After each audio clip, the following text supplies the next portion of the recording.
இந்த படத்தோட story, screen play, dialogues எல்லாமே நம்ம கமல்ஹாசன் சார் தான். அதுக்கு நம்ம அவரை பாராட்டியே ஆகணும். அது மட்டும் இல்லாமல் அவர் ஆக்டிங்கில் வந்து அவர் எப்பேற்பட்ட ஒரு கிங்குன்னு உங்களுக்கே தெரியும். இந்த படத்தில் வந்து அப்பேற்பட்ட ஒரு டெடிகேஷனு. இந்த படத்தில் ப்ராஸ்தட்டிக்ஸ்லாம் யூஸ் பண்ணியிருப்பாங்க. இந்தியன் சினிமாலே முதலாக 96ல் வந்து ப்ராஸ்தட்டிக்ஸ் வந்து இந்தியன் படத்தின் மூலமாக அவர் அறிமுகப்படுத்துறாரு. இதுக்கு முன் கதை என்னன்னு பார்த்தீங்கன்னா, அவர் வந்து ஸ்டார் ட்ரெக் மற்றும் ரேம்போ 3 படத்தில் வந்து நம்ம ரேம்போ 3ல வந்து நம்ம சில்வர் ஸ்டார் சேலனுக்கெல்லாம் மேக்கப் போட்டிருக்காரு. மைக்கேல் வெஸ்மோல்டர்கிட்ட வந்து அசிஸ்டண்ட்டாக வேலை செஞ்சிருக்காரு. இந்த மாதிரி பல வித்தைகளை கற்றுன்னு அது அப்போத்துலேருந்தே தமிழ் சினிமா தன் தோளில் தூக்கி நிறுத்தி தாங்குறவர் தான் நம்ம கமல்ஹாசன். இப்போ ஒரு சமீபத்தில் 4 மாதத்துக்கு முன்னாடி அமெரிக்காவில் போய் ஏஐலாம் கற்றுட்டு வந்தார். இந்த ப்ராஸ்தட்டிக் போடுறதுக்கு வந்து காலைல 3 மணிக்கெலாம் அவர் செட்டுக்கு வந்துடணும்.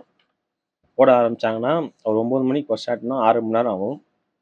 அது போட்டாங்கன்னா சாப்பிடவே முடியாது. ஏன்னா வந்து டைட்டாக இது பண்ணிடுவாங்க. இதுல பேச்சஸ்லாம் போட்டு வாய் அரைச்சா வந்து அந்த இதுவெல்லாம் பிரிஞ்சிடும். அதனால சாலிட் ஃபுட்லாம் சாப்பிட முடியாது. வெறும் லிக்விட் தான். அதே மாதிரி வந்து கேஎஸ் ரவிக்குமார் சார் ஒரு இன்டர்வியூ சொல்லுவார். அவர் டைலாக் சொல்லும் போதெல்லாம் கமல் சார் வந்து மட்டும் தான் கொட்டுவார். பேசப்பட முடியாது. ஏன்னா பேசினா அந்த இதுவெல்லாம் இதுவாகிடும்.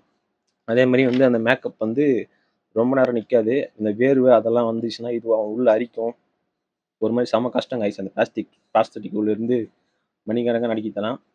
ஒரு கேரக்டருக்கு அதுக்கு இஷ்டம். இந்த படத்தில் அவர் 10 கேரக்டருக்கு அதை பண்ணணும்.